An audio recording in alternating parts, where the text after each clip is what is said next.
జాగ్రత్తగా మీరు పరిశీలన చేయండి. యెహోవా యొద్ద నుండి ఇర్మియాకు ప్రత్యక్షమైన వాక్కు, నీవు లేచి కుమ్మరి ఇంటికి పొమ్ము, అక్కడ నా మాటలు నీకు తెలియజేతును. నేను కుమ్మరి ఇంటికి వెళ్ళగా వాడు తన సారి మీద పని చేయుచుండెను. కుమ్మరి జిగటి మంటితో చేయుచున్న కుండ వాని చేతిలో విడిపోగా ఆ జిగట మన్ను మరలా తీసుకొని కుమ్మరి తనకు యుక్తమైనట్టుగా దానితో మరి కుండ చేశాను. అంతటి యెహోవా వాక్కు నాకు ప్రత్యక్షమై ఇలాగ సెలవిచ్చెను, ఇశ్రాయేలులారా, ఈ కుమ్మరి మంటికి చేసినట్లు నేను మీకు చేయలేనా? ఇదే యెహోవా వాక్కు. జిగట మన్ను కుమ్మరి చేతిలో ఉన్నట్లుగా ఇశ్రాయేలు వాళ్ళారా, మీరు నా చేతిలో ఉన్నారు. దేవుడి మాటను మన వెనుకలో దీవించును గాక. ఆమేన్. ప్రియమైన దేవుని బిడ్డారా, ఇక్కడ ఇర్మియాకు దేవునికి ఒక చిన్న వాదన జరుగుతూ ఉంది. ఏమిటి వాదన అంటే, ఇశ్రాయేలులను ఇర్మియా గమనిస్తూ ఉన్నాడు, వాళ్ళ కోసం ప్రార్థన చేస్తూ ఉన్నాడు. వారి ప్రయాణము, వారి కుటుంబాలు క్షేమంగా ఉండాలని ఆశపడుతుంటే ఇశ్రాయేలీలు దేవుని మీద తిరుగుబాటు చేయటం, దేవుని మాట వినకపోవటం, ఇవన్నీ చూసినప్పుడు ఇర్మియాకి దేవుని మీదే కోపం వచ్చింది. ఎందుకు ప్రభువా ఈ మూర్ఖుల కోసం ఇంత ప్రయాసపడతావు? ఎందుకు వీళ్ళ కోసం ఇంత శ్రమ పడతావు? అసలు నేను వీళ్ళ కోసం ప్రార్థన చేయను అంటాడు. తర్వాత మళ్ళీ పశ్చాత్తాపడి, నేను ప్రార్థన చేయకపోవడం పాపం అయిపోతుంది అనుకున్నాడు. తదుపరి మరి ఇర్మియా మనసును దేవుడు తెలుసుకున్నాడు. ఇలాంటి తిరుగుబాటు చేసే వాళ్ళ కోసం, లోబడని వారి కోసం, ఈ మూర్ఖుల కోసం నేను ఇంత ప్రేమ చూపుతున్నానని ఇర్మియాకు కష్టంగా ఉంది, బాధగా ఉంది, అర్థం చేసుకోలేకపోతున్నాడు అని చెప్పి, ఇర్మియాకు అర్థం కావాలంటే ఇర్మియాకుతో మాట్లాడదాం, ఇర్మియాకు కొన్ని విషయాలు చెప్దాం అని చెప్పి దేవుడు ఇర్మియాను పిలిచాడు. యెహోవా వాక్కు ఇర్మియాకు ప్రత్యక్షమై ఇర్మియా ఇర్మియా ఇర్మియా అని పిలిచాడు. అలా పిలిచినప్పుడు ఇర్మియా దేవుని మాట విన్నాడు. అప్పుడు దేవుడు అన్నాడు, ఇర్మియా, నువ్వు లేచి కుమ్మరి ఇంటికి వెళ్ళు అన్నాడు. కుమ్మరి ఇంటికి వెళ్ళి అక్కడ నా మాటలు నీకు తెలియజేసేదను అన్నాడు. నువ్వు కుమ్మరింటికి పోతే అక్కడ నా మాటలు ఏంటో నీకు తెలియజేస్తా. ఇలా సామాన్యంగా చెప్తే నువ్వు అర్థం చేసుకోలేకపోతున్నావు, నీకు అర్థం కావట్లేదు. నేను ఇశ్రాయేలు పట్ల ఎంత ప్రేమ ఎందుకు చూపుతున్నానో నీకు అర్థమయ్యేలాగా అక్కడికి పో, అక్కడ నేను నా మాట నీకు తెలియజేస్తా అన్నప్పుడు ఇర్మియా కుమ్మరి వారి ఇంటిని వెతుక్కుంటూ వెళ్ళాడు. అలా కుమ్మరి వారి ఇంటికి వెళ్ళినప్పుడు కుమ్మరి వారి ఇంటి దగ్గర ఆ బయట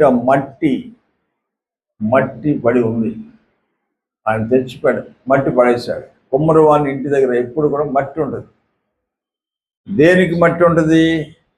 ఆయన చేయబోయే కొండల కోసం ఆయన మట్టి తెచ్చి రెడీ పెట్టుకుంటాడు. ఇర్మియా వెళ్ళాడు, ఆ కుమ్మరి ఇంటి దగ్గర నిలబడ్డాడు. ఇప్పుడు కుమ్మరి ఆయన ఆ వ్యక్తి తన చేతులతో ఆ మట్టిని ఎలా సమకూర్చుకుంటున్నాడో, తన చేతులతో మట్టిని ఎలా పిసుకుతూ ఉన్నాడో, ఆ మట్టిలో ఉన్నటువంటి ఏ విధమైన పుల్లలు కానీ రాళ్ళు కానీ లేకుండా తన వేళ్ల మధ్య నుంచి మట్టిని ఇలాగా ప్రెస్ చేస్తూ ఆ మంచి మట్టిని తడిపి కొంతకాలం పక్కన పెట్టాడు.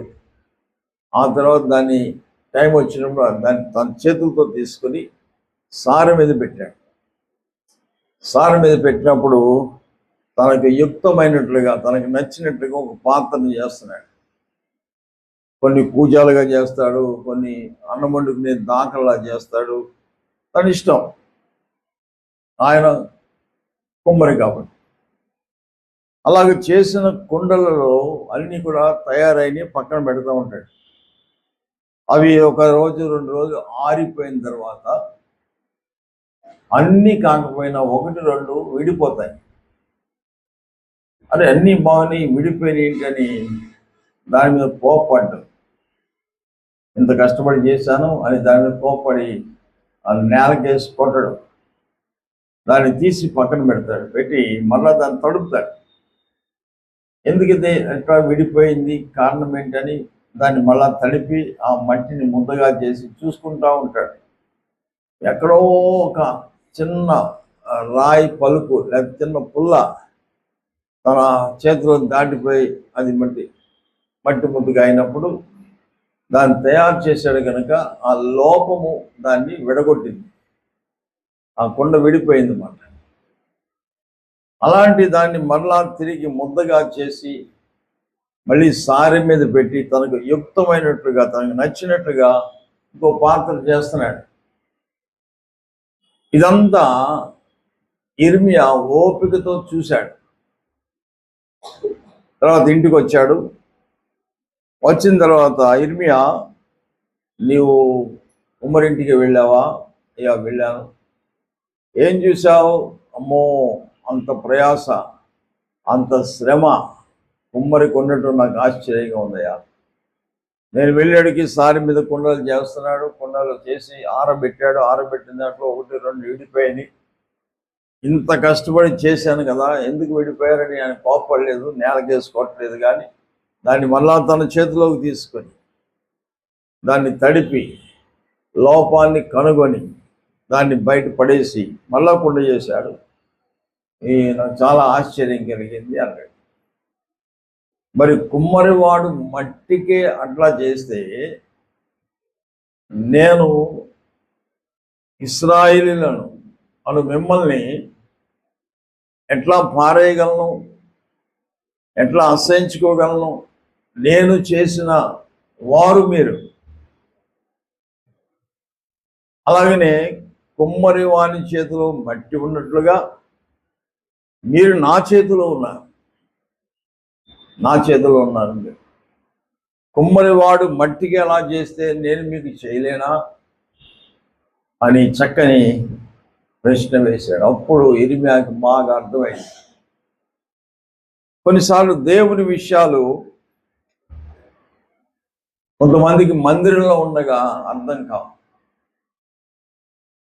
దేవుని యొక్క చిత్తము, దేవుని యొక్క ఉద్దేశము, దేవుని యొక్క సంగతులు చాలా మందికి దేవుడు చక్కగా క్షేమంగా ఉన్నప్పుడు, ఆరోగ్యంగా ఉన్నప్పుడు, మంచిగా ఉన్నప్పుడు మనతో మాట్లాడతాడు. అదే అంటాడు ఇర్మియా, నీ క్షేమ కాలమందు నేను నీతో మాట్లాడుతుంటేనే కానీ నా మాట వినకపోవటం నీకు బాల్యం నుండి వాడుకైపోయింది. కాబట్టి ఇర్మియా, నువ్వు ఇక్కడ ఉంటే నా మాటలు అర్థం కావు, నువ్వు కుమ్మరి వారి ఇంటికి వెళ్ళంట. నిజమే, కొన్నిసార్లు దేవుడి బిడ్డలారా, మనకి దేవుని మాటలు మనమున్న మంచి చోట దేవుడు మనతో మాట్లాడుతుంటే మనం వినకపోవటం అనేది మనకు ఒక వాడుక చేసుకుంటాం. ఆదివారం వస్తారు, ప్రసంగం వింటారు, కానీ వెంటనే మర్చిపోతారు. ఎప్పుడు వినేదే కదా, మన పాస్టర్ కదా చెప్పేది, ఏముంది అదే చెప్తారులే అని నిర్లక్ష్యంగా ఉండటం వల్ల దేవుని మాటలు వారికి అర్థం కావు. కాబట్టి వాళ్ళు ఎక్కడికి తీసుకెళ్తే మాటకు లోబడతారో, ఎక్కడికి తీసుకెళ్తే నా మాటలు వారికి అర్థమవుతాయో అక్కడికి పంపిస్తాడు. అర్థమైందా? జైల్లో చాలామంది ఖైదీలు అంటారు, అయ్యా మా ఇంటి దగ్గరలోనే మందిరం అండి, మైక్లో మాకు బాగా వినపడేది, రోజు వినేదే కదా, ఏం వింటాంలే అని పట్టించుకునేవాడిని కాదు. కానీ ఇక్కడ దేవుని మాట యొక్క విలువ నాకు బాగా అర్థమవుతా ఉంది. దేవుడు ఇంత గొప్పవాడని, ఇంతటి గొప్ప దేవుడని నాకు ఇక్కడ తెలిసింది. ఒక మనిషి పట్ల దేవునికి ఎంత ప్రేమ ఉందో, ఎంత శ్రద్ధ ఉందో నేను చెరసాల్లో కనుగొన్నా. నేను చేసిన పాపానికి నాకు శిక్ష కఠినముగా విధించబడింది. కానీ దేవుడు నన్ను మరణానికి అప్పగించకుండా ఇక్కడ చెరసాలలో రక్షణ సాలని నా కొరకు సిద్ధపరిచి దేవుని మాటలు వినిపించడం ద్వారా దేవుణ్ణి నేను బాగా తెలుసుకున్నాను. ఇది నాకు చెరసాల కాదు, ఇది నాకు రక్షణశాల అని చాలామంది చెప్తూ ఉంటారు. అలాగే ఇర్మియా అక్కడ ఉంటే దేవుని మాటలు అర్థమయ్యే కాదు. నువ్వు కుమ్మరి వారింటికి వెళ్తే నా మాటలు అర్థమవుతాయని చెప్పాడు. కొన్నిసార్లు దేవుడు మనతో స్పష్టంగా మాట్లాడుతున్నప్పుడు మనం పట్టించుకోం. కొంతమంది అయితే హృదయాలు కఠినపరుచుకుని నా కోసమే చెప్తున్నాడు, నా కోసమే మాట్లాడుతున్నాడు అనుకుంటారు తప్ప దేవుని మాటల్లో ఉన్న గూఢ అర్థాన్ని, నా లోపం ఏంటి, నా పొరపాటు ఏంటి, నా నిర్లక్ష్యత ఏంటి, నా అలక్ష్యత ఏంటి, దేవుడు మాట్లాడుతున్నప్పుడు గ్రహించేవారు ఉంటారు. వారు దేవునికి లోబడేవారు. తమ లోపములను సరిచేసుకోకుండా అలవాటు ప్రకారంగా, వాడుక ప్రకారంగా ఈ బోధ నా కోసమే, ఈ ప్రసంగం నా కోసమే అనుకునే వాళ్ళు ఉంటారే, వాళ్ళు పూర్తిగా దేవుని వాక్యానికి, దేవుని మాటకు వ్యతిరేకులు మాట. అర్థమైందా? ఒకవేళ దేవుడు నీతో మాట్లాడాడంటే ఏమండి, ఈ బిందులకు మాటలు వేసేవాడు ఉంటాడు. సొట్ట ఎక్కడ ఉందో అక్కడే దెబ్బ పడుతుంది. నీకు సొట్ట లేదు, మౌనంగా ఉండు. సొట్ట ఉంటే సరి చేసుకో, లోపాన్ని సరి చేసుకో. మన మందిరానికి వస్తున్నామంటే ప్రతి వ్యక్తిలో ఎన్నో లోపాలు ఉంటాయి. ఆ లోపాలు ప్రభు ఎత్తి చూపించినప్పుడు పశ్చాత్తాపడాలి. నిజమే కదా, నువ్వు అలక్ష్యంగా వస్తున్నావు, ఆలస్యంగా వస్తున్నావు అని సేవకుడు మాట్లాడుతున్నాడంటే నీకు ఆ లోపం ఉంది, ఆ పొరపాటు నీలో ఉంది. నీవు దేవుని వాక్యాన్ని నిర్లక్ష్యం చేస్తున్నావు అంటే నీవు ఓటికుండ అంటే కుండంతా బాగానే ఉండదు, కానీ కొంచెం బీట ఉండి నీళ్లు కారుతూ ఉంటాయి. దావీదు అంటాడు, నేను ఓటి కుండ వంటి వాడనైతిని. ఎందుకు ఒప్పుకున్నాడు ఆయన? తనలో దేవుని ఆత్మ, తనలో దేవుని వాక్యం నిలవట్లేదు. కాబట్టి నన్ను బాగు చేయి ప్రభువా అని స్వచ్ఛంగా ఆయన ఒప్పుకుంటున్నాడు. 6వ కీర్తన 2వ వచనం చదవండి. దావీదు ఏమంటున్నాడు? 6వ కీర్తన 2వ వచనం, యెహోవా నేను కృషించి ఉన్నాను, నన్ను కరుణించుము. యెహోవా నా ఎముకలు అదురుచున్నవి, నన్ను బాగు చేయము అంటున్నాడు. ఏమన్నాడండి? నన్ను బాగు చేయి ప్రభువా, నేను ఓటి కుండ వంటి వాడనైతేని. ఒకప్పుడు దావీదు ఎలాగున్నాడు? నా గిన్నె నిండి పొర్లుచున్నది. ఆ స్థాయిలో ఉన్నవాడు ఇప్పుడు ఓటి కుండ వంటి వాడినయ్యానని ఆయన దేవుని సన్నిధిలో యథార్థంగా ఒప్పుకున్నాడు. దేవుని బిడ్డారా, ఒప్పుకునే ప్రతి వాడు కూడా ధన్యుడవుతాడు. అతిక్రమములు దాచిపెట్టువాడు వర్ధిల్లడు గాని వాటిని ఒప్పుకొని విడిచిపెట్టువాడు దీవించబడతాడు, కనికరించబడతాడు అనే మాట మనం చూస్తున్నాం. కాబట్టి ఇశ్రాయేలులో అనేక మంది ఓటి కుండ వంటి వారుగా ఉన్నారు. కుమ్మరి ఎలాగైతే ఆ కొండ విడిపోతే బాగు చేయడానికి కూర్చున్నాడో నేను కూడా అదే పని చేస్తున్నా. అర్థమైందా? ఎవరు నశించిపోవటానికి కానీ పాడైపోవటానికి కానీ నేను ఒప్పుకోను. ఎందుకంటే నా చేతులతో నేను నిర్మించుకున్నాను. ఈ పాత్రలు నేను తయారు చేసుకున్నాను. ఈ పాత్రలు నావి. మరి ఈ పాత్ర ఎందుకు విడిపోతుందో, ఎందుకు పగిలిపోతుందో, ఎందుకు చిల్లు పడుతుందో అది నేను చూసి మరలా వాటిని బాగు చేయవలసిన పని నాది. కుమ్మరి చేతిలో మట్టి ఉన్నట్లుగా మీరు నా చేతిలో ఉన్నారు అంటున్నాడు.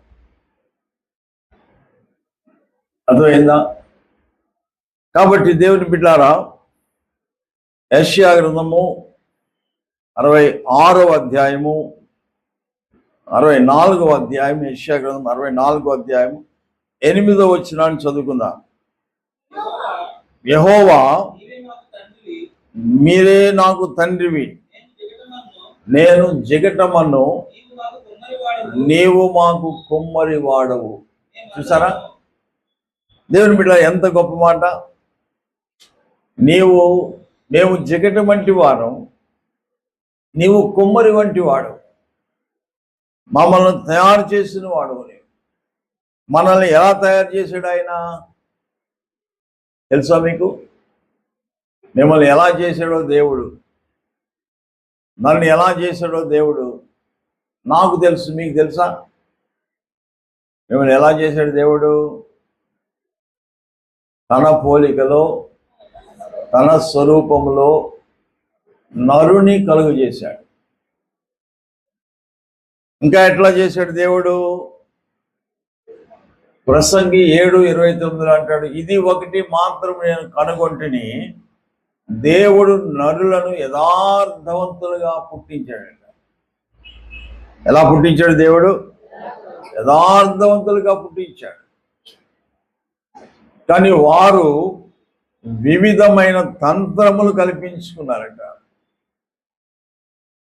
దేవుడు చేసిన దానిలో లోపం అనేది లేదు. అర్థమైందా అండి? ఈ మధ్యకాలంలో చాలా మంచి కార్స్, చాలా ఖరీదైన కార్లు తయారవుతున్నాయి. దానికి యాక్సిడెంట్ అయితే ఎట్టి పరిస్థితుల్లో అందులో ఉన్నవారు చనిపోకుండా బెలూన్స్ పెడుతున్నారు. ఆ బెలూన్స్ అన్ని పెట్టిన తర్వాత వాళ్ళు ట్రైల్ వేస్తారు. ఒక కారుని 130, 120 స్పీడ్లో పట్టుకెళ్ళి దేనికో డాష్ ఇస్తారు. అప్పుడు వెంటనే అమర్చిన బెలూన్స్ వెంటనే ఉబ్బిపోతాయి, మనల్ని కాపాడుతాయి, మనల్ని భద్రపరుస్తాయి. అందుకే వాటికి అంత ఖరీదు ఉంటుంది. విలువైన ప్రాణాలు, కారు కంటే విలువైన ప్రాణాలని అవి కాపాడుతాయి. దానికి వాడు గ్యారంటీ ఇస్తాడు. అర్థమైందా? అంతకంటే ఎక్కువ విలువైన వారమైన మనల్ని దేవుడు చేసి మనలో యథార్థత పెట్టాడు. నేను యథార్థవంతులుగా పుట్టించాను, నేను మనలో ఏ లోపం లేకుండా చేశాడు. కానీ వారు వివిధమైన తంత్రములు కల్పించుకున్నారు. చూడండి, ఒక తల్లి 4 బిడ్డలను కన్నదనుకోండి, 4 బిడ్డల్ని కూడా యథార్థవంతులుగా కంటది, వాడిని పెంచుతుంది.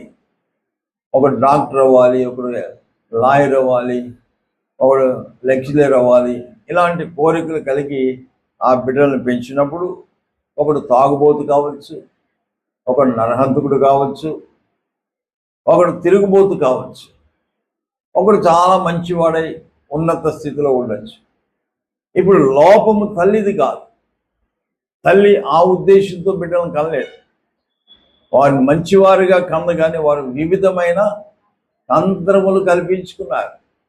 మొన్న కావంటుంది, మా అబ్బాయి చాలా మంచివాడండి, మాకు చాలా లోబడేవాడండి. ఇంటర్కి వచ్చిన తర్వాత పూర్తిగా మాకు రివర్స్ అయిపోయి జీవిస్తున్నాడండి. కఠినంగా మాట్లాడతాడు, మాతోటి మమ్మల్ని ఎదిరిస్తాడు, మీకేం తెలియదు అంటాడు. మా హృదయం ఎంత కోతకు గురైపోద్దు, ఎంత బాధపడతాము అని ఆ తల్లి చెప్తా ఉంటే, అమ్మా ఇది నీకే కాదు దేవుడికే ఉంది ఈ కడుపు కోత. ఆయన మనల్ని ఎలా పెంచాడు, ఎలా పుట్టించాడు మనల్ని, కానీ మనము ఈ రకంగా చెడిపోయాం, పాడైపోయాం. అయినను సరే మన మీద దేవునికి ఉన్న ప్రేమ చాలా గొప్పది. అందుకని దేవుడు లోకమును ఎంతో ప్రేమించాడట. లోకాన్ని ప్రేమించాడంటే లోకంలో మనం ఉన్నాం కాబట్టి ప్రేమించాడు. అర్థమైందా? లోకములో మనం ఉన్నాము కాబట్టి లోకాన్ని ప్రేమించి ఆయన భూమి మీదకి వచ్చాడు. కనుక మనలను తిరిగి తనకిష్టమైన పాత్రగా చేసుకోవటానికి, తిరిగి ఆయన పోలిక మనకి ఇవ్వటానికి దేవుడు మన కోసము ఈ భూమి మీదకి వచ్చాడు. నేను చాలాసార్లు ఒక కథ చెబుతూ ఉంటా. ఈ కొమ్మరివాని విషయం వచ్చినప్పుడు ఒక కలెక్టర్ గారి ఇంటికి తహసీల్దార్ గారు వెళ్ళారట. వెళ్తే ఆ సంగతి బంట్రోకి వెళ్ళి కలెక్టర్ గారికి చెప్పాడు. అయ్యా తహసీల్దార్ గారు వచ్చారు, ఉండమని చెప్పన్నాడు. ఆయన ఉండమని చెప్తే అలాగా నిలబడ్డాడు. కానీ ఆ వరండాది చాలా క్లాస్గా ఉంది. ఒక చోట తివాసి వేశారు, చుట్టూ సోఫా సెట్ ఉంది, తివాసి మీద మంచి టేకు బల్ల ఉంది, ఆ టేకు బల్ల మీద ఒక ఫ్లవర్ వాజ్ ఉంది, ఆ ఫ్లవర్ వాజ్ పైన ఫ్యాన్ తిరుగుతూ ఉంది. ఇవన్నీ చూసి అలా ఆలోచిస్తున్నాడు. ఈ ఫ్లవర్ వాజ్కి ఇంత హంగామా కావాలా? చుట్టూ సోఫా సెట్లు, టేకుతో చేసిన బల్ల ఉంది, బల్ల పైన మళ్ళీ లేస్ క్లాత్ ఉంది, క్లాత్ పైన మళ్ళీ ఈ కూజా ఉంది, ఇందులో చక్కని ఫ్లవర్స్ ఉన్నాయి అని ఆయన ముచ్చటపడుతూ అలా చూస్తున్నాడు. అలా 2-3 గంటలు అయిన తర్వాత గుమస్తా వచ్చి అన్నాడు, సార్ ఆఫీసులో కలవమంటున్నారు, వెళ్ళిపోమంటున్నారంటే తహసీల్దార్ గారికి ఓర్పు నశించిపోయి 3 గంటలు నిలబెట్టి పొమ్మంటాడా? ఈ పూజాకున్న విలువ కూడా నాకు లేదు, కనీసం కూర్చోమని కూడా అనలేదు. ఒక మట్టి పూజకి కింద తివాసి వేశారు, తివాసి పైన టేప్ బల్ల వేశారు, బల్ల పైన మళ్ళీ లేస్ క్లాత్ వేశారు, క్లాత్ పైన మళ్ళీ పూజ పెట్టారు, పైన ఫ్యాన్ తిరుగుతూ ఉంది. అరే ఒక మట్టి పూజకి ఎంత విలువ ఉంది కానీ నాకు విలువ లేదు తహసీల్దార్గా అని సణుక్కుని వెళ్తుంటే పూజ పిలిచిందట. తహసీల్దార్ గారు ఒకసారి ఇలా రండి అని. నన్ను పిలుస్తుంది ఎవరని చెప్పి ఆశ్చర్యపోయి వెనక్కి వచ్చాడు. ఒక 3 గంటలు నిలబడటానికి మీకు ఓపిక లేదే? అసలు నా జీవిత విశేషాలు మీకు చెప్తాను వినండి అని చెప్పి నేను ఎక్కడో ఊరు చివర కాలువ కింద ఉన్న మట్టిని, ఆ మట్టిని కుమ్మరాయిని తీసుకొచ్చి కావిడితోటి ఆయన ఇంటి మీద దబేరమని పడేశాడు. తర్వాత ఏం జరుగుతుందో అయోమయంగా ఉంది. నా వాళ్ళందరినీ వదిలికొచ్చి ఇక్కడ పడ్డా. తెల్లవారింది, మొదలుపెట్టాడు, నీళ్లు పోశాడు, స్నానం చేయిస్తున్నాడేమో అనుకున్నా. ఎలా చూస్తే కసా తొక్కుతున్నాడు. ఇక చూసుకోండి, ఎముకలన్నీ ఇరిగిపోతున్నాయి, తల బరువు ఎక్కువైపోయింది. ఏంటి నన్ను అన్యాయంగా తొక్కేస్తున్నాడు, ఏం పాపం చేసుకున్నాను నేను అని చెప్పి నాలో నేను కుమిలిపోతూ ఉంటే ఆ రోజంతా నానబెట్టి 3వ రోజు వచ్చాడు. ఒక పెద్ద బండ కర్ర, ఎవడి పచ్చడి దంచు ఇస్తారు కదా, దాన్ని ఏమంటారు, ఎవరి రోకలి బండ, ఆ బండతో ఇక బాధడం మొదలుపెట్టాడు. అది 1 గంట అరగంట కాదు, ఒక పూటంతా బాధాడు. ఏం పాపం చేశానని ఇలా పన్నులు తింటున్నానని బాధపడుతున్న సమయంలో ఆ రోజు మళ్ళీ వచ్చాడు. పేటేసి కూర్చుని మమ్మల్ని ఇంతంత తీసి దాన్ని ఇలా వేళ్లతో తిప్పుతూ ఉన్నాడు. ఎక్కడి చిన్న రాయి ఉన్నా పుల్లున్నా తీసి పడేస్తున్నాడు. అలా నున్నగా నున్నగా తొక్కుడుండలాగా తయారు చేసి పక్కన పెడుతున్నాడు. అదే అయిపోయిన తర్వాత మళ్ళీ మరుసటి రోజు వచ్చి సారె మీద పెట్టి నన్ను ఇలాగా యాక్షన్ చేస్తూ ఒక అందమైన ఆకారం తీసుకొచ్చాడు. ఆ సారె మీద తిప్పుతుంటే నా కళ్ళు తిరిగిపోయినాయి, భయపడిపోయాను. అలా చేసిన తర్వాత మళ్ళీ పక్కన పెట్టాడు. నాతో ఉన్న వాళ్ళందరూ కూడా నా పక్కన లైన్గా ఉన్నారు. ఎవరో ఒకళ్ళిద్దరు విడిపోయారు, అంటే పగిలిపోయారు. సరే, మమ్మల్ని ఏం చేశాడంటే ఎక్కడికో బండి మీద తీసుకెళ్ళి అక్కడ దింపాడు. అక్కడ ఓక ఉంది. ఆ ఓకలో మమ్మల్ని తోసి మమ్మల్ని కప్పేసి నిప్పు పెట్టాడు. ఇక చూసుకోండి, మా బాధ ఎవరికి చెప్పుకోవాలి. మలమల ఓక కాలిపోతా ఉంటే మేము ఎర్రగా అయిపోయాం. నలుపు రంగు అంతా పోయి ఎరుపు రంగు వచ్చాం. అయ్య బాబో, ఈ శ్రమలేంటిరా బాబు మనకి, ఈ శ్రమలేంటి మనకి. ఎక్కడో కాలువ కింద హాయిగా నీళ్లు ప్రవహిస్తూ పోతుంటే చల్లగా ఉండే వాళ్ళని తీసుకొచ్చి ఇంత అగ్నిలో మనల్ని కాల్చిపెట్టాడు అని చెప్పి ఒకరి ముఖాలు ఒకరు చూసుకుని కన్నీరు పెట్టాం. 4-5 రోజులకి ఓక చల్లారిపోయిన తర్వాత ఇప్పుడు ఆ బూడిదలోంచి మనం బయటకు తీస్తున్నాడు. తీసి తెల్లటి గుడ్డ పెట్టి పైన లోపల శుభ్రంగా తుడుస్తూ ఉన్నాడు. ఇంకేం చేస్తాడు అనుకుంటే ఎవరో ఒక పెయింటర్ని తీసుకొచ్చాడు. ఆయన వచ్చి తన చేత్తో అందమైన డిజైన్స్ వేస్తున్నాడు. అసలు మా కులం కానీ మా గోత్రం కానీ ఇవేవి కనపడకుండా రంగులతో మంచి ఫ్లవర్స్ డిజైన్స్తో మమ్మల్ని కప్పేశాడు. ఇప్పుడు మేము ఒకరు గుర్తుపట్టుకోలేకపోతున్నాం. ఆ తర్వాత మమ్మల్ని తీసుకెళ్ళి అందమైన స్థలంలో అలా పేర్చాడు. ఈలోగా సిక్కోళ్ళ లారీ, పెద్ద లారీ వచ్చింది. ఇప్పుడు మమ్మల్ని అన్లోడ్ చేస్తున్నారు, ఆ లారీలోకి లోడ్ చేస్తున్నారు. అయ్యి బాబోయ్, మన ఊరు, మన జిల్లా, రాష్ట్రం దాటి వెళ్ళిపోతున్నాం, ఎక్కడికి వెళ్ళిపోతున్నాం అని మామూలుగా మేము మాట్లాడుకుంటాడు. మాకేం అర్థం కాలేదు. ఢిల్లీ తీసుకెళ్ళారు. ఢిల్లీ తీసుకెళ్ళిన తర్వాత ఒక మంత్రి గారి భార్య, కలెక్టర్ గారి భార్య కలిసి కారులో వెళ్తున్నారు. మమ్మల్ని చూసి, ఆ షోరూంలో ఉన్న మమ్మల్ని చూసి మమ్మల్ని కొనుక్కున్నారు. ఎంత కొన్నారో మాకు తెలియదు, కానీ మనం కొనుక్కుని మంత్రి గారి భార్య ఒకటి, కలెక్టర్ గారి భార్య ఒకటి మమ్మల్ని ఒళ్ళో పెట్టుకుని వాళ్ళ ఇంటికి తీసుకెళ్ళారు. నేను కలెక్టర్ గారి ఇంటికి వచ్చాను. వెంటనే బంటూ పరిగెత్తుకు వచ్చాను. అబ్బాయి, ఇది మన వరండాలో తివాసి వేసి, తివాసి మీద టేకు బల్ల తీసుకొచ్చి పెట్టి దాని మీద లేస్ క్లాత్ కప్పి, ఆ లేస్ క్లాత్ మీద నన్ను పెట్టి నా మీద ఇలాంటి అందమైన ఫ్లవర్స్ పట్టుకొచ్చి ఇందులో పెట్టండి, ఎంత అందంగా ఉందో తెలుసా ఇది అని చెప్పి ఆమె పురమాయించింది. అట్లనే వాడు చాలా చక్కగా అమర్చాడు. వచ్చిన వాళ్ళందరూ దాన్ని చూస్తున్నారు, ఆకర్షణగా ఉందన్నమాట.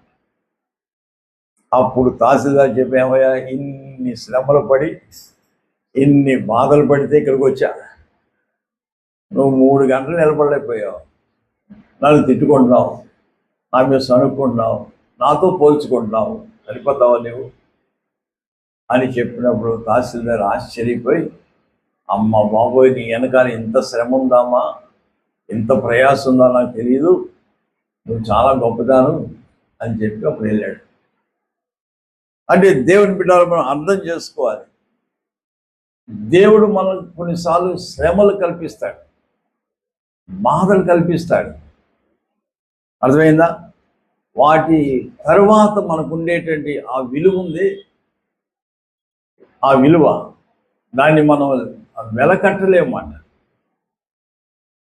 మీరు మీ సొత్తు కాదు, మీరు విలువ పెట్టి కొనబడిన వారు, మీరు నా సొత్తు. మట్టి దేహముతో ఉన్న మనల్ని మహిమతో కప్పి ఆయన పోలికను మరలా మనకి ఇచ్చి లోకములో చాలా విలువైన వారుగా చేయటానికి దేవుడు మనల్ని మరలా తన చేతిలోకి తీసుకుంటున్నాడు. కుమ్మరి వాని చేతిలో మట్టి ఉన్నట్లుగా మీరు నా చేతిలో ఉన్నారు అంటే మన జీవితాలు దేవుడు చక్కగా నిర్మించాడు, కానీ మనం విడిపోయాం. ఎలా విడిపోయాం, ఎలా పగిలిపోయాం అనే విషయాన్ని మనకు మనమే గ్రహించాలి, తెలుసుకోవాలి. ఏమండి, 1 యోహాను 3వ అధ్యాయం 4వ వచనం చదవండి.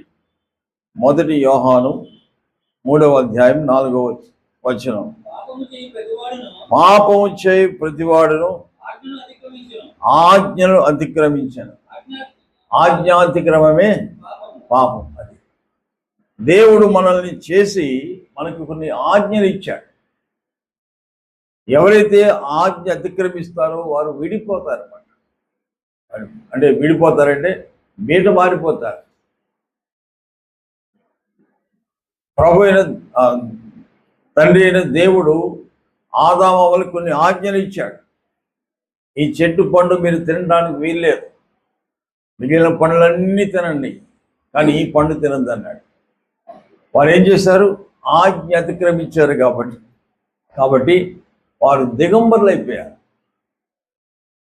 వారు భయపడిపోయారు. ఆదామా ఎక్కడున్నావు, ఆదామా ఎక్కడున్నావు నీవు అని అడిగితే, తోటలో నీ స్వర విన్నప్పుడు నేను భయపడి దాగుకోండి. ఈనాడు ఆదామ అవ్వలు ఆజ్ఞ అతిక్రమించడం కాదు, మనం మన దినచర్యలో ఎన్నిసార్లు మనం ఆజ్ఞ అతిక్రమిస్తున్నాం, ఎన్నిసార్లు మనం విడిపోతున్నాం, ఎన్నిసార్లు బీట మారిపోతున్నాం, పగిలిపోతున్నాం. అది మీరు గుర్తించారా? దావీదు గుర్తించాడు. అయ్యో నేను తనను తాను పరీక్షించుకున్నప్పుడు, అయ్యో నేను ఏంటి ఓటుకుంట వంటి వాడిని అయిపోయాను, నాలో ఏది నిలబట్టలేదు అని తనను తాను పరిశీలన చేసుకున్నప్పుడు తనకు అర్థమైంది. అప్పుడు అంటాడు, నేను ఓటికుండ వంటి వాడను, దేవా నన్ను బాగు చేయదు ఆయన, నా ఎముకలు అదురుచున్నవి, నేను కృషించిపోతున్నా. బాహ్యముగా మీరు బాగుండొచ్చు, లోకరీతిగా అన్ని హంగులు ఆర్భాటాలు బాగుండొచ్చు, ఆత్మీయ జీవితంలో నీవు బీట మారిన స్థితిలో ఉన్నావని నీకు తెలుసా? నీవు పగిలిపోయిన స్థితిలో ఉన్నావని నీకు తెలుసా? నీలో ఆనందం నింపుతుంటే గంటకే అయిపోతుంది, అంటే కారిపోతుంది.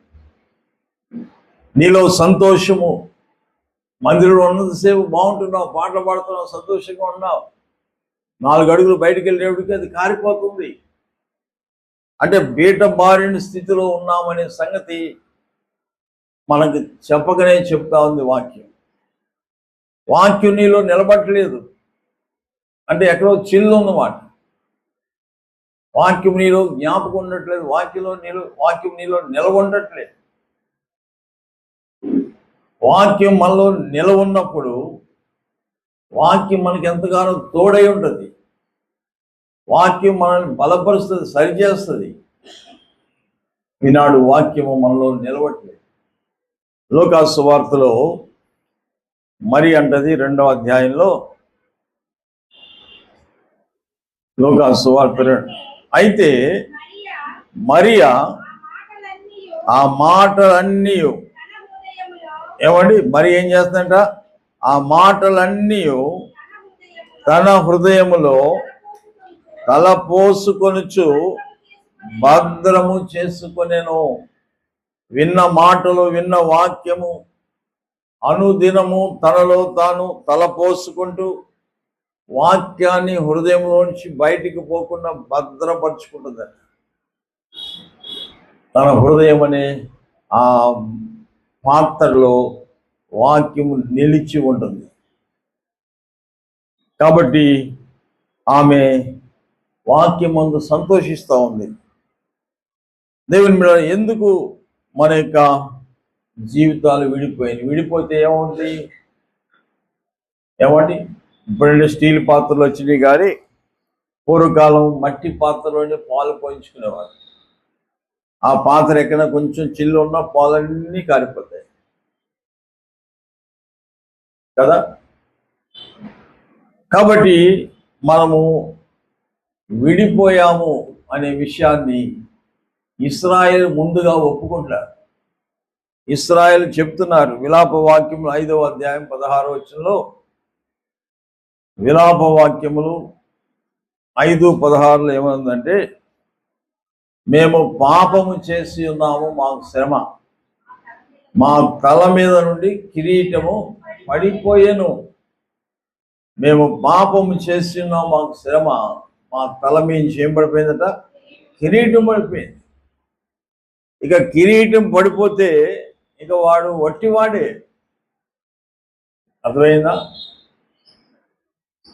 పోలీసు ఆయన టోపీ తీసి మామూలు డ్రెస్లో బయటకు వస్తే ఎవరు ఆయన లెక్క చేయరు, ఎవరు భయపడరు ఆయన. అదే డ్రెస్ ఉన్నప్పుడు, టోపీ ఉన్నప్పుడు ప్రతి వాడు కూడా భయపడతారు. అలాగే సృష్టి కూడా మనకు భయపడలేదు. ఎందుకు భయపడలేదు? మనకు భయపడేలా చేశాడు దేవుడు, మన కిరీటం పెట్టాడు. కానీ మన ఆజ్ఞ అతిక్రమించడం ద్వారా మన కిరీటం పడిపోయింది, మనం ఒట్టి వారంగా అయిపోయాం. అదే అన్నాడు, మేము పాపము చేసి ఉన్నాం, మాకు శ్రమ, మా తలల మీద నుంచి ఏం పడిపోయిందట? కిరీటం పడిపోయింది. అలాంటి ఓటి కొండలుగా ఉన్న మనల్ని తిరిగి ప్రభు నూతనమైన పాత్రలుగా చేయటానికి ఆయన భూమి మీదకి వచ్చాడు. భ్రష్టులైన పిల్లలారా, తిరిగి రండి, నేను మిమ్మల్ని బాగు చేసేదను. అంటే మనం తిరిగి రెండవసారి, మొదటమో ఆయన చేతులతో ఆయన పోలికలో చేశాడు, రెండవసారి మరలా ఆయన క్రీస్తు పోలికలోనికి మనల్ని తయారు చేసుకున్నాడు. అందుకే పౌలు గారు అంటాడు, క్రీస్తు స్వారూప్యము మీ అందు కనపడాలి, ఆయన స్వారూప్యాన్ని కలిగి మేము జీవించాలి అంటాడు. రెండవసారి ప్రభు మనల్ని ఎట్లా చేసుకున్నాడు అనేది కూడా చిన్న ఉపమానంగా చెప్పి మనం ముగించుకుందాం. ఒకసారి ఒక పిల్లవాడు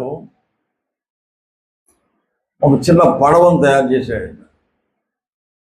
పడవను చేసి ఆ పడవకి చక్క రంగులు వేశాడు. ఇప్పుడు పిల్లలందరూ కూడా కాన్వెంట్కి వెళ్ళే పిల్లలు భలే బొమ్మలు వేస్తున్నారు. కలర్ పెన్స్ ఇస్తే చక్కగా డిజైన్ చేసి అందంగా చూపిస్తున్నారు, భలే ముచ్చటగా ఉంటుంది. అలాగే ఈ పిల్లవాడు కూడా వాడు ఒక చక్కని పడవను తయారు చేశాడు. దానికి మంచి రంగులు పూశాడు, చూడముచ్చటగా ఉంది. దానికి తన పేరు పెట్టాడు, తన పేరు పెట్టుకున్నాడు, డేవిడ్ అని పెట్టాడు. ఇప్పుడు వర్షాకాలం వస్తే బయటికి తీసుకొచ్చి ఆ వర్షపు నీటిలో దాన్ని వదులుతున్నాడు. అన్నాడు, నువ్వు జర్మనీ వెళ్ళరా అన్నాడు.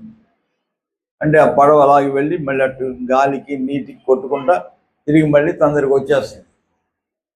అతను ఎలా ఫీల్ అయిపోతుండే, అబ్బా జర్మనీ వెళ్ళొచ్చావు అని చెప్పేది లోడు కిందకు దింపుకున్నట్లుగా ఆ చిన్న పిల్లవాడు ఆట ఆడుకున్నాడు. మళ్ళీ అన్నాడు, ఈసారి అమెరికా వెళ్ళరా అన్నాడు. అది మామూలుగా అలాగే నీటికి కొట్టుకుంటూ వెళ్ళి మళ్ళీ వస్తుంది. ఇలాగా 5-6 దేశాలు వెళ్ళి వస్తున్నట్లుగా అతను ఊహించుకుంటాడు. ఒకసారి బాగా పెద్ద వర్షం వస్తే పాకిస్తాన్ వెళ్ళరా అన్నాడు. పాకిస్తాన్ వెళ్ళిందంటే వెనక్కి రాలేదు. అయ్యి బాబో, ఏంటి నా పడవ నేను చేతులతో చేసుకున్న నా పడవ ఇంకా రావట్లేదని ఇంట్లో రాకుండా అక్కడే కూర్చుండేట.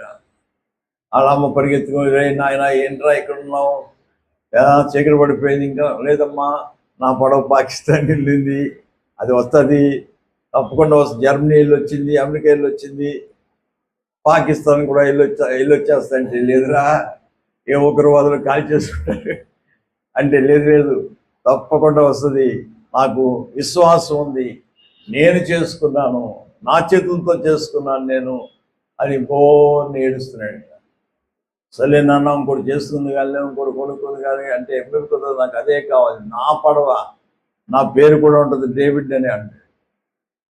సరే మొత్తానికి ఎలా నచ్చెప్పి కింద మీద ఇంటికి తీసుకెళ్ళి రోజులు గడుస్తున్నాయి. వీడి ఆలోచన అంతా నా పడవ, నిద్రలో కూడా నా పడవ అంటే పాప వాళ్ళ అమ్మ బాధపడుతుంది. ఏంట్రా నిద్రలో కూడా పడవ అంటాడు, డేవిడ్ అంటాడు, ఎంత పిచ్చి ప్రేమ ఏంటి ఆ పడవ మీద అని అనుకుంటుంది. ఒక రోజున ఈ పిల్లవాడు ఒక మెయిన్ రోడ్కి వెళ్ళాడు. మెయిన్ రోడ్కి వెళ్ళి తిరిగి వస్తుంటే అలా చూసుకుంటూ ఉంటారు కదా షాప్స్. ఒక షోరూంలో ఈ పడవ కనబడుతుందట.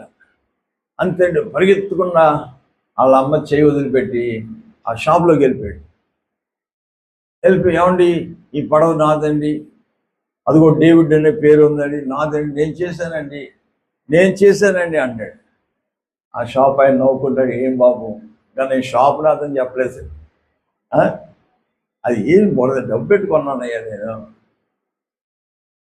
షోకేస్లో ఎందుకు పెట్టాను, డబ్బుతో కొన్నాను, అది కాదండి నిజమండి నేను చేశానండి అని దాని వైపు చూసి ముచ్చటగా దీనంగా చూసి, నేను చేసిన పడవ నా దగ్గర ఉండాలి కదండి, నేను ఎన్నో దేశాలు పంపించానండి, నమ్మకంగా వచ్చిందండి, ఇలాంటిది మీ దగ్గరికి ఏదో వచ్చిందండి, ఎన్ని వద్దమ్మా, ఆ పడవ 500 రూపాయలకైతే అమ్ముతాను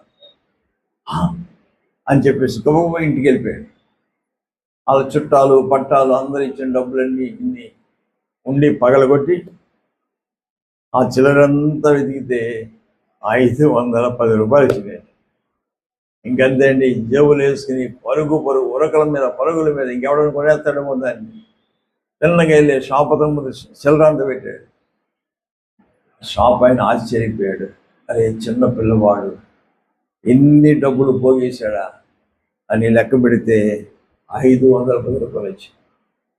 బాబు ఇదిగో 10 రూపాయలు నీకు ఇచ్చేస్తున్నానమ్మా, 500 అని దాన్ని జాగ్రత్త తుడిచేసి శుభ్రంగా కవర్లో పెట్టి ఇదిగో బాబు అని ఇచ్చాడు.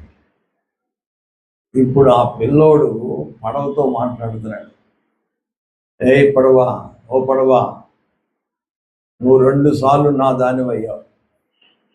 ఎన్నిసార్లు? 2 సార్లు నా దానివయ్యావు. ఒకసారి నా చేతులతో నిర్మించా, నా జ్ఞానాన్ని ఉపయోగించి పడవ ఎలా ఉండాలో అలా తయారు చేశా, ఏమి తక్కువ చేయలేదు. కాస్ట్లీ పెయింట్స్ తెచ్చి నీకు అందంగా కలర్స్ వేశా, నా పేరు నీకు పెట్టా. ఏం చేశా? నా పేరు నీకు పెట్టా. అయితే నువ్వు కొంతకాలం నమ్మకంగా ఉన్నావు నా దగ్గర, తర్వాత ఎక్కడికి వెళ్ళిపోయావు, ఎటు వెళ్ళిపోయావు? నీకోసం చాలా రాత్రులు వెతికా, రాలేదు, దొరకలేదు, వస్తావని చూసా, రోజు వచ్చి ఆ చిన్న కాలం నా చేతులు చాపి నా పడవ అని పిలిచా, కానీ నువ్వు నా మాట వినలేదు. ఇంత దూరం వెళ్ళిపోతావని నేను అనుకోలేదు. చివరికి ఇక్కడ బంధించబడ్డావు, ఈ షాపులో బంధించబడ్డావు. నువ్వు నాదానివని చెప్పినా అక్కడ ఒప్పుకోవట్లేదు షావుకారు. నేను దాచుకున్న వెల 500 రూపాయలు, అది పగలగొట్టి ఇదిగో షావుకారికి ఇచ్చాను. అప్పుడు నిన్ను మరల నా చేతికి ఇచ్చాను. ఒకటి నిన్ను చేశాను, రెండోది నిన్ను కొన్నాను, కాబట్టి 2 సార్లు నువ్వు నా దానివయ్యా. ఇప్పుడు నీకు ఇవి ఇంకెవ్వరికి చెందకూడదు, నాకే నా దగ్గరే ఉండాలి, నాతోనే ఉండాలి. అందుకని నా డిబ్బి పగలగొట్టాను, నా హృదయం పగలగొట్టినట్లుగా పగలగొట్టాను. ఇప్పుడు నువ్వు నా దానివయ్యా, ఇక నువ్వు ఎవ్వరికి చెందకూడదు. ఎందుకో తెలుసు, నా పేరు నీకు పెట్టా, నేను పోగేసిన ఆ వెల నీకోసం చెల్లించేశా. కాబట్టి నువ్వు ఎప్పుడు నా దగ్గరే ఉండాలి. నిజంగా దేవుని బిడ్డారా, దేవుని యొక్క పని కూడా అంతే. ఒకటి, ఆయన మనల్ని చేశారు, అర్థమైందా? ఆయన అనంతమైన జ్ఞానము చేత ఆయన పోలికలు చేసుకున్నాడు. ఆయన పేరు పెట్టాడు మనకి. అందుకంటే నా పేరు పెట్టబడిన నా జనులు అంటాడు. అర్థమైందా? అయితే మనం కొంతకాలం బాగానే ఉన్నాం, యథార్థంగానే ఉన్నాం, నమ్మకంగానే ఉన్నాం. తర్వాత మనకి జ్ఞానం ఎక్కువైపోయి దేవుని కంటే తెలివైన వాళ్ళం అనుకుని దేవుని నుండి ఇష్టానుసారంగా దేవునికి దూరం అయిపోయాం. దేవునికి దూరం అయిపోయిన మనల్ని వాడు బంధించేశాడు, సైతాన్ గారు. సెంట్రల్ జైల్లో కొంతమందిని బంధించాడు. హాస్పిటల్లో దీర్ఘకాల వ్యాధులతో కొంతమంది బంధించబడి మూలుగుతున్నారు. రకరకాల వ్యసనాలకు బానిసలైపోయి విడుదల లేక మూలుగుతున్న వారు ఎంతోమంది ఉన్నారు. అలాంటి వారందరినీ ఆయనే వెతుకుతూ వెళ్తుంటే దొరికిన వారందరినీ విడిపిస్తున్నాడు.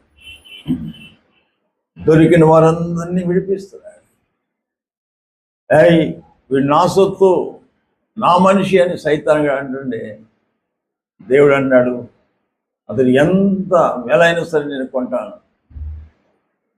ప్రాణం అర్పిస్తావా? అర్పిస్తాను అని కల్వరి శిలువలో తన పుణ్య ప్రాణాన్ని పెట్టి తన అమూల్యమైన రక్తాన్ని కార్చి మనలను కొనటానికి అంత వెల చెల్లించాడు. నిజంగా మనం ఎలాంటి స్థితిలో ఉన్నామంటే 49వ కీర్తన 7వ వచనంలో, ఎవడును ఏ విధము చేత తన సహోదరుని విమోచింపలేడు, వాడు కుళ్ళు చూడక నిత్యము బ్రతుకున్నట్లు వాని నిమిత్తము దేవుని సన్నిధిలో ఎవడు ప్రాయశ్చిత్తం చేయగలడు? ప్రాణం పెట్టగలడు. ఎవడని పెట్టగలడా ప్రాణం? దేవుని బిడ్డలారా. కానీ మనల్ని చేసిన దేవుడు అని అంటాడు, కుమ్మరి వారి చేతిలో మట్టి ఉన్నట్లుగా మీరు నా చేతిలో ఉన్నారు, విడిపించడానికి నేను సమర్థుణ్ణి అని రెండవసారి ఆయన మనల్ని కొన్నాడు. ఒకటి చేశాడు, రెండోది కొన్నాడు. దేవుని బిడ్డలారా, కొన్న ఆయన చేతిలోంచి మళ్ళీ విడిపోతున్నావా? మళ్ళీ దూరం అయిపోతున్నావా? చాలామంది ఆయన కొన్న తర్వాత మళ్ళా దూరం అయిపోయే వాళ్ళు చాలామంది ఉన్నారు. ప్రాణాపాయ స్థితిలోంచి పైకి తీసినప్పుడు కొన్ని దినాలు ఆయనతో ఉండి మళ్ళీ కొట్టుకుపోతున్నారు. ఈ లోకపు నటను దేమ ఈ లోకంలో ఆయన కొట్టుకుపోయాడట. అర్థమైందా? అలాగా కొట్టుకుపోతున్న వాళ్ళు చాలామంది ఉన్నారు. మరలా ఆయన నిన్ను వెతుకుతున్నాడు, నీకోసం ఆయన తిరుగుతున్నాడు. నశించిన దాన్ని వెతికి రక్షించడానికి మనిషి కుమారుడు ఈ లోకానికి వచ్చాడు. ఎక్కడున్నావు నువ్వు? ఎక్కడ బంధించబడ్డావు? ఏమండి, ఆదివారం కొంతమంది బంధించబడతారు, శుక్రవారం కొంతమంది బంధించబడతారు. మీరు ఎక్కడ ఉండాలి? దేవుని దగ్గర ఉండాలి, దేవుని మందిరంలో ఉండాలి. ఆ పిల్లవాడు అంటాడు, నువ్వు నా దగ్గర ఉండాలి, నీటిలో ఉండాలి. కానీ నువ్వు షోకేసులో బంధించాడు. నేను నీటిలో ఉండటానికి చేశాను, కానీ నువ్వు షోరూంలో ఉండడానికి కాదు, షోకేసులో ఉండటానికి కాదు. తన ప్రాణం ఇచ్చి, విలువైన ప్రాణం ఇచ్చి నిన్ను కొన్నది ఎందుకంటే నా సన్నిధిలో ఉంటావని, నా ఎదురుగుండా ఉంటావని. అలాగే ఆదామును కలుగు చేసుకుంటే ఆదాము లేడు అక్కడ. ఆదామా ఎక్కడా అని దేవుడు కేకలు వేస్తుంటే ఆదాము ఉండవలసిన చోట ఉండకూడదు. ఎక్కడంట? చెట్ల చాటున దాక్కున్నాడు. ఈరోజు నువ్వు ఎక్కడ దాక్కుంటున్నావు?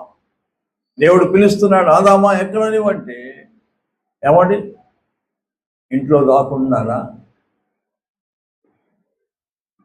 నాకు ఒక వ్యక్తి డబ్బులు ఇవ్వాలి. ఒకసారి ఇంటికి వెళ్తే జోళ్ళు బయట ఉన్నాయి, మనిషి లేడు. భార్య అంటుంది, లేడేంటి, బయటికి వెళ్ళిపోయాడు. చనువుకొలది లోపలికి వెళ్ళాను. తలుపు పక్కన దాక్కున్నాడు, పాదాలు కనపడుతున్నాయి. ఎక్కడ దాక్కున్నాడు? తలుపు పక్కన దాకు. నువ్వెక్కడ దాక్కుంటున్నావు? ఎంతో దూరం వెళ్ళిపోతున్నావు దేవునికి. ఇంకా మూడోసారి నీకు అవకాశం ఉండదు. దేవుని ప్రేమ మొదట నిన్ను చేశాడు, రెండవది నిన్ను వెతికాడు, నిన్ను తన విలువైన ప్రాణాన్ని పెట్టి నిన్ను కొన్నాడు. కాబట్టి నువ్వు నా దానివమ్మా. ఎంత దూరం నన్ను మర్చిపోయావు? అసలు ఎక్కడికి వెళ్ళావు? ఆ షాపుడికి ఎలా దొరికావు? అడవుతో మాట్లాడుతున్నాడు. నిన్ను వదిలిపెట్టుకుని నేను ఉండలేనని నీకు తెలుసు కదా అని ముద్దులు పెట్టుకుంటున్నాడు. ఆ చిన్న పిల్లవాడికి ఆ పడ మీద అంత ఆలోచన, అంత ప్రేమ ఉంటే దేవునికి మన మీద ఎంత ప్రేమ ఉంటుందండి. కీర్తనగాడు అంటాడు, యెహోవా తన ప్రజలను ఎడబాపువాడు ఆడు, తన ప్రజల యందు ప్రీతి గలవాడట. తన ప్రజల యందు ప్రీతి గలవాడు.